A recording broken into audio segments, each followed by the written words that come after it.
Technically, none of the ideas that have emerged in recent days are part of a New York State task force's ambitious plan to combat congestion in Manhattan. But that has not stopped anyone. Gov. Andrew M. Cuomo led the way when he nodded to his Queens roots and urged, "We must also find a way to reduce the costs for outer borough bridges in any plan ultimately passed." Transit advocates pushed the notion of reducing fares on the Long Island Railroad and Metro-North Railroad to entice city drivers to leave their cars at home and help fill in transit gaps in Bronx, Brooklyn, and Queens neighborhoods with limited access to subway and bus lines. Others proposed extending street parking bans in Manhattan into the weekends. And there were suggestions on how to spend the revenue as much as $1.5 billion annually from a congestion pricing plan. Drivers want some of it to be used to improve aging roads and bridges. Community groups call for subsidizing low-cost bus and subway fares for the poor. The jockeying began almost as soon as the 15-member task force assembled by the governor, Fix NYC, released its much-anticipated congestion plan. That plan is simply a recommendation to the governor, who can reject any or all of it. As a result, it is widely seen as merely a starting point for months of negotiations to forge a politically palatable agreement that could turn congestion pricing into a reality. "We've got a big fight ahead in Albany," said Alec J. Slatke, the government relations liaison for AAA Northeast, "which will push for lower bridge tolls and money for roads and bridges. We're going to make sure the legislators get the perspective of the drivers who are going to be funding this plan if it passes." Gene Rushanoff, an attorney for the Strap Hangers Campaign, a transportation advocacy group, said that such horse trading was a normal part of how policy gets made in New York. "If you think you have a good idea, you're not going to sit back and twiddle your thumbs," he said. He pointed to former Gov. Hugh L. Carey, a Democrat, who was able to push through a capital improvement program for the Metropolitan Transportation Authority, which operates the city's transit system, in 1981 only after conceding to a demand by Republican legislative leaders for an independent monitor. Mr. Carey later refused to fill the position, leaving it to his successor, Mario Cuomo, the father of the current governor, to fill it 2 years later. Though congestion pricing has caught on in London, Stockholm, and Singapore, it has never been tried in New York despite repeated attempts going back to at least the 1970s. The last major effort in 2008 by Mayor Michael R. Bloomberg faltered in Albany before coming to a vote. The Fix NYC plan proposes creating a congestion zone around Manhattan's busiest neighborhoods, from 60th Street South to the Battery and from the Hudson River to the East River. Passengers' cars could pay $11.52 to enter the zone during peak weekday hours. Trucks could pay even more, $25.34. New surcharges of $2 to $5 could be added to rides and for-hire vehicles, including taxis and Uber cars. Any congestion plan ultimately proposed by the governor and approved by the state legislature may look far different from the one put forward by the task force. Already, lower bridge tolls in the boroughs outside Manhattan seems likely to be included, given Mr. Cuomo's backing. Mr.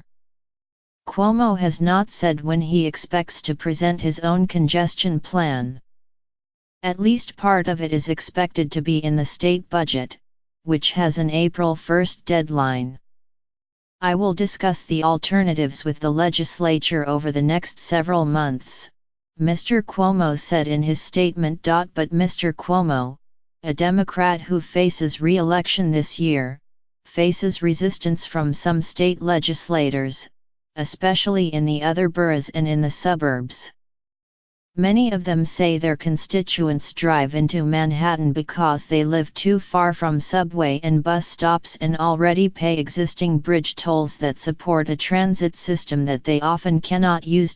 State Senator Martin J. Golden of Brooklyn, one of two Republican senators from the New York City area, said that the $17 toll on the Verrazano Narrows Bridge that links Staten Island and Brooklyn would need to be addressed before he could support any congestion pricing plan. They can't leave the Verrazano Bridge that way, he said.